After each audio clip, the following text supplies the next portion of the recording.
नमस्कार दर्शक बंधु मु लिपुन आपण मानकु स्वागत करुछि लिपुन ओडिया न्यूज को। आज मु आपण पई आज दिन तमाम बहुत सारा गुरुत्वपूर्ण खबर गुडिया नै करेछि जे खबर गुडिक आपण माने जानिबा निहाती जरूरी। तेबे सेति मध्ये सुभद्रा योजना, ration card, Awas Yojana, CM किसान, पीएम किसान, ई श्रम कार्ड एवं काली ठारू देश रे 10 बड़ गुरुत्वपूर्ण नुआ नियम लागू हेबाकु जाउछि। सेति पई वीडियोटी को शेष पर्यंत देखंतु। ता सहित आपण ए वीडियोटी को केउ जिल्ला रो देखुछंती आपनकर जिल्ला नाम कमेंट माध्यम रे जणातु। तेबे वीडियोटी भलो लागिले वीडियोटी गोटे लाइक करी चैनलटी को एबे ही सब्सक्राइब कर दियंतु। तो देरी न करी चलंतु सबु गुरुत्वपूर्ण खबर गुडिक देखिनेबा।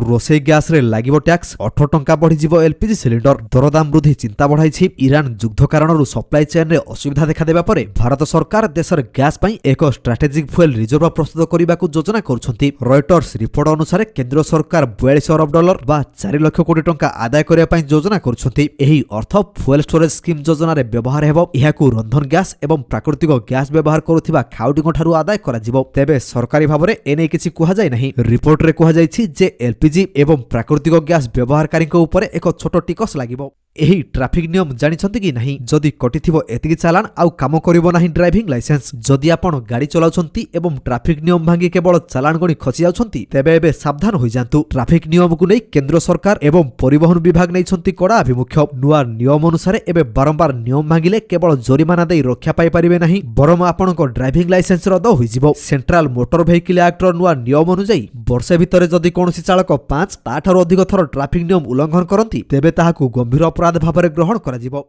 मुख्यमंत्री बैठक में मंत्री सफेई। प्रथम श्रेणी बही त्रुटि होइनी। विद्यालय पाठ्यपुस्तक रे त्रुटि प्रसंग को नहीं मुख्यमंत्री बैठक शेष होइछि। बैठक पर विद्यालय और गणशिक्षा मंत्री नित्यानंद गौड़ कहते प्रथम श्रेणी पाठ्यपुस्तक रे जो त्रुटि नहीं चर्चा होछि से भली कोनोसी त्रुटि होई नाही। तेबे खूब शीघ्र छात्र छात्री को सठिक संस्करण नुआ बही जोगाई दिया जिवो बोली से सूचना दैछंती। बही प्रस्तुति प्रक्रिया को नहीं क्राइम ब्रांच तदंत जारी रहिछि। मंत्री कहते निमुडा निमुडा गीत को नहीं किछि गणमाध्यम भूल तथ्य प्रसारण करुछंती। जातीय शिक्षा नीति अनुसार अन्य राज्यर गीत को मध्य पाठ्यक्रम रे स्थान दिया जाय पारे बोली से कहते। क्षीर ना रे बिकुछंती विष फेण हेबो बोली मिसा जाउछि सर्फ। आईएएस खोलिले क्षीर घोटालार पोल। भारत रे प्राय 60% लोक सकाळु उठु उठु क्षीर पिथांती एवं 80% चार शौकीन थांती। किंतु प्रतिदिन आम शरीर भीतर को जाउथिबा एही क्षीर सतरे सुरक्षित तो ना? क्षीर ना रे लोक को दिया जाउछि slow poison. Maharashtra FDA commissioner तथा वरिष्ठ आईएएस ऑफिसर तुकाराम मुंडे को एक चांचल्यकर खुलासा एबे सारा देश को स्तब्ध कर दैछि। क्षीरर फेण एवं गाढ़ता बढ़ाया पई असाधु व्यवसायी माने शैम्पू, डिटर्जेंट, यूरिया एवं कास्टिक सोडा भली मारात्मक केमिकल व्यवहार करी सिंथेटिक क्षीर तैयारी करुछंती। आसंदा 12 तारिख जाए सारा राज्य में लगी रहिबो वर्षा। आजिठु आहुरी बढ़िबो वर्षा। आसंदा 12 तारिख जाए सारा राज्य में वर्षा लगी रहिबो बोली पाणीपाग विभाग पूर्वानुमान करिछि। तेबे आसंदा 12 घंटा मध्यरे अधिकांश स्थान रे हालुकारू मध्यम धरणर वर्षा होई पारे बोली आकलन करा जाउछि। केतेक स्थान रे बिजुली एवं वज्रपात सहित वर्षा संभावना रहिछि। विशेष करी केन्दुझर एवं मयूरभंज जिल्ला रे गोटिएरु दुईटी स्थान रे प्रबलरु अति प्रबल वर्षा संभावना थिबारु आंचलिक पाणीपाग विज्ञान केन्द्र पक्षरु ऑरेंज वार्निंग जारी करा जाइछि। विशेष करी केन्दुझर और मयूरभंज जिल्ला रो गोटिएरु दुईटी स्थान रे प्रबलरु अति प्रबल वर्षा संभावना थिबारु आंचलिक पाणीपाग विज्ञान केन्द्र पक्षरु ऑरेंज वार्निंग जारी करा जाइछि। एहा सह राज्यर 16 जिल्लार केतेक स्थान रे प्रबल वर्षा संभावना थिबा बेले घड़घड़ी सह बिजुली एवं घंटा प्रति 30 रु 40 किलोमीटर बेगरे पवन बहि पारे।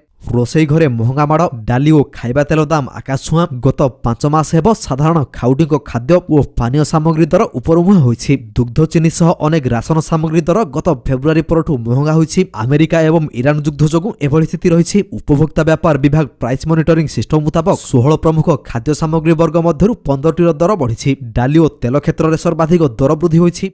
सुभद्रा योजना को नहीं बड़ घोषणा। केबे मिलिबो सुभद्रा पंचम किस्ती टंका आसिला तारीख। सुभद्रा योजना को नहीं राज्य सरकार पक्षरु बड़ अपडेट आसीछि। 2026-27 आर्थिक वर्ष पई 3,17,966 जन नुआ आवेदनकारी सुभद्रा योजना रे आवेदन करिसंती। उपमुख्यमंत्री प्रभादीप परिडा गुरुवार लोकसेवा भवन रे आयोजित समीक्षा बैठक पर एही सूचना दैछंती। उपमुख्यमंत्री आहुरी कहछंती जे पूर्वरु जे योग्य महिला माने विभिन्न कारणरु सुभद्रा योजना रु वंचित होइतिले से माने वर्तमान फील्ड वेरिफिकेशन समय निजर अभियोग दाखल करि परिबे। तदंतरे जदि सेमाने योग्य बोली प्रमाणित होंती तेबे पूर्वरु बाकी थिबा समस्त 5टी किस्ती एकाथरे प्रदान करा जिवो। सेहिपरि राज्य सरकार सूचना दैछंती जे राखी पूर्णिमा अवसर रे सुभद्रा योजनार पंचम किस्ती हिताधिकारी बैंक खाता को पठा जिवो। ताल गछ लगाइबाकू 35 कोटी सूचना देले मंत्री। राज्य में ताल गछ लगाइबाकू जंगल विभाग को 35 कोटी देइछि राजस्व विभाग। 35 कोटी दिया जाइछि कहिले राजस्व और विपर्यय परिचालना मंत्री सुरेश पुजारी। ओडिसा रे 1 कोटी 71 लाख जमी पटा अछि। सबु जमी रे लागिबो। जमी मालिकंकू ताल गछ चारा सह पैसा प्रदान प्रदान करिबो विभाग। फलरे चाष जमीरे वज्रपातरू वर्तिबे चाषी। सेहीपरि सहरांचलरे वज्रपात को रोकिबा पई प्रस्तुत हेबो विकल्प व्यवस्था।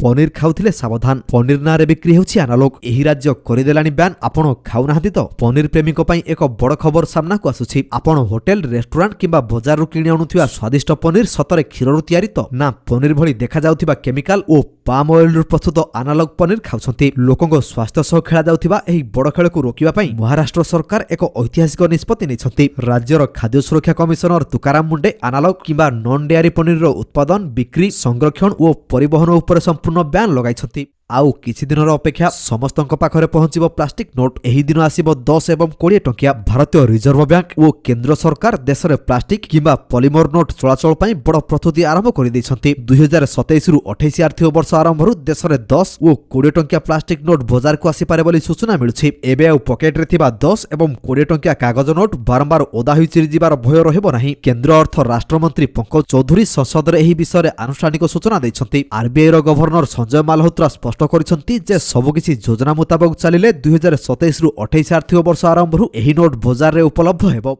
बन्या क्षयक्षति पाई 22 जिला को 110 कोटी सहायता घोषणा। बालेश्वर, भद्रक और जाजपुर को मिलिबो अधिक अनुदान। 22 जिला को 110 कोटी टंकार बन्या सहायता देले सरकार। एने सूचना दैछंती राजस्व और विपर्यय परिचालना मंत्री। राज्य रे सांप्रतिक बन्या जगु होइथिबा व्यापक क्षयक्षति को दृष्टि रखी ओडिशा सरकार प्रभावित 22 जिला पाई 110 कोटी टंकार बन्या सहायता मंजूर करछंती। राजस्व और विपर्यय परिचालना मंत्री कहिसंती जे बन्या जगु राज्यर बालेश्वर, भद्रक एवं जाजपुर जिल्ला रे सर्वाधिक क्षयक्षति घटिछि। एही क्षयक्षतिर भरणा एवं उद्धार कार्य पाई बालेश्वर जिला को सर्वाधिक 22.03 कोटी टंका अनुदान मिलिबो। सेहीपरि जाजपुर जिला को 20.20 कोटी टंका एवं भद्रक जिला को 20.12 कोटी टंकार सहायता राशि प्रदान करा जिवो। आयुष्मान सह सांबादिक स्वास्थ्य बीमा विलय नहीं तर्जमा करिवे सरकार। असंतोष भितर प्रतिक्रिया रखिले स्वास्थ्य मंत्री। आयुष्मान भारत सह सांबादिक स्वास्थ्य बीमा मिसिबा घटना असंतोष पर प्रतिक्रिया रखिले स्वास्थ्य मंत्री मुकेश महालिक। से कहिसंती जे आयुष्मान योजना रे सांबादिकଙ୍କୁ सामिल करिवा नै प्रक्रिया आरंभ होइछि। विगत दिन रे मुख्यमंत्री अध्यक्षतार स्वास्थ्य विभाग, सूचना और लोक संपर्क विभाग सहित बैठक बसिथिला जेउथिरे सांबादिकଙ୍କ समस्या उपरे आलोचना होइथिला। जदि सांबादिक माने आयुष्मान रे सामिल हेबा नै मना करूछंती सरकार एहार तर्जमा करिवे। ता सहित सांबादिकଙ୍କ स्वास्थ्य को नहीं सरकार दायित्ववान अछंती बोली स्वास्थ्य मंत्री मुकेश महालिक कहिसंती। तो दर्शक बंधु प्रत्येक दिन हेपरि गुरुत्वपूर्ण खबर गुडी को देखिया पई आम चैनल को सब्सक्राइब कर दियंतु। काहेकि ना प्रत्येक दिन हेपरि बचा बचा खबर गुडी आमे आपण मानन पई नै करसुछु जहार अपडेट आपण माने आम चैनल माध्यम रे पाई परिबे। तेनु चैनल को सब्सक्राइब करी बेल आइकन को प्रेस करिया पई जमारू भूलंतु नाही। वीडियोटी को शेष पर्यंत देखिथिबारु आपनको बहुत बहुत धन्यवाद। जय जगन्नाथ।